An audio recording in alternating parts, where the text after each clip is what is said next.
Let me see if for just a moment I can categorize some texts for you. One of the large categories of texts that come under the idea of the kingdom of God as a future event fits into the whole prophetic apocalyptic tradition, where in the future there is going to be a great day of God in which what I call the order of life is going to be reversed. The single significant text here is the first shall be last, and the last shall be first. A great reversal. The people that think they're in end up outside, and the people that don't think they have a hope end up inside. Blessed are you who mourn now, for you shall be comforted. Blessed are you who are hungry now, for you shall be filled. Blessed are the poor, for they shall experience God's kingdom. And likewise, of course, the other side of that in Luke's Gospel in chapter 6 is, alas, or woe to you who are full. Now you're going to experience hunger. There's going to be a great reversal. This topsy-turvy world is going to experience its right upping. That's not English, but it's all right. You understand what I mean. Yeah? I don't mean uprighting, because that would mean something else. It's got to be right upping, you know. It's got to be put right.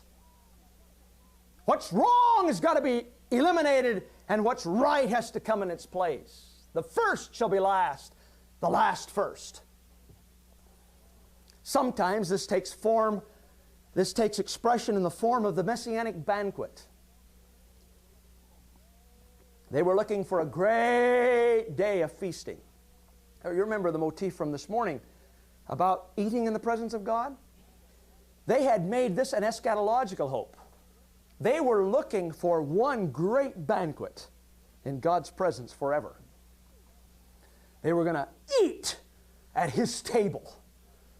Oh, that's part of even the psalm that we were doing this morning, Psalm 23. Thou preparest a table before me, and I shall dwell in the house of the Lord all the days of my life. That became a future hope in Israel of sitting at God's banquet. Have you ever noticed how many times they talk about eating in the kingdom in the New Testament? Maybe you've never noticed those texts, because that's the last thing you and I ever think about doing in the kingdom.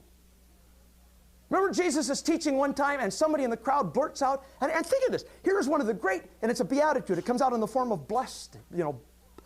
Talk about being blessed. Here's the person who's blessed. Blessed is the person who gets to sit at table in the kingdom of God and eat bread.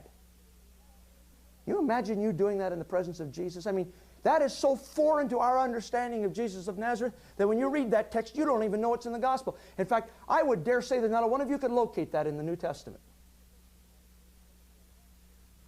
Some of you are trying. Luke 14. Here is somebody in the crowd shouting out, talk about blessedness. Here's the great blessed event, sitting at table in the kingdom. Well, Jesus takes up that motif. And remember, He says, and this is now in Matthew 11, He says they're going to come from east and west and do what? And sit at table in the kingdom of God while the sons of the kingdom are thrown out. A great reversal. Jesus' parables of the banquet, of the feasting, of the, all have to do with the same motif. It's picked up, in fact, in the Revelation as the marriage supper of the Lamb, the great eschatological banquet. Put that into Jesus' own context, by the way, and that's why after Jesus feeds the 5,000 in John's Gospel, it says they came to make Him king. They saw in the feeding of the 5,000 the beginning of the great banquet, the great bread dole. Here is God's king. How do we know that it's God's king? Because He has taken these few loaves and fish and has fed the multitude. Surely this is the event of the end. They read that eschatologically. Jesus has to take the whole day to sort of get them off that. And finally He ends up with only 12 on His hands at the very end of the day. It's one great messianic day in Jesus' ministry. But it's the great reversal motif, where those who don't expect to have anything end up eating at table in the kingdom. Well, there's all kinds of other sayings that have to do with it being a future event. Let's take the sayings of readiness for the coming of the Son of Man.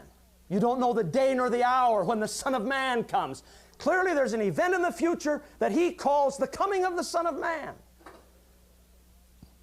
In fact, some radical German scholars have argued that that's the only time Jesus uses the Son of Man authentically. That is, all other times are not Jesus, but the church reading back into Jesus, and that Jesus thought the Son of Man to be somebody different from himself.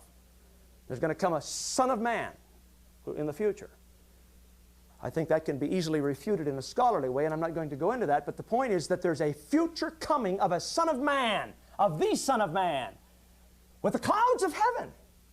Power and glory still in the future. And then, of course, think of all those sayings that require watchfulness. Watch, watch, watch, for you don't know the day nor the hour.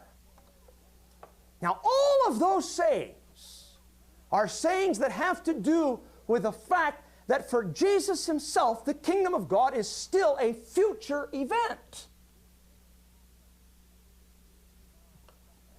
And now I'm stuck with what to do with this business because I'm right in the middle of something and I've got 1 minute left on this tape.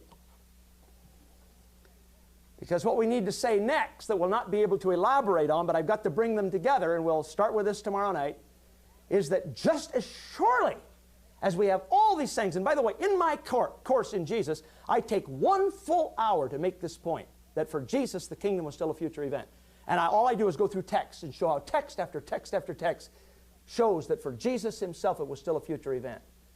The problem is that there are equally, not as many, but equally as significant texts that tell us that for Jesus himself and his own ministry, that great future event had already become a present reality. Already the poor are sitting at table with him. And Jesus says, now is a time not for fasting, but for feasting, because the bridegroom is with them, sitting at table with the outcasts.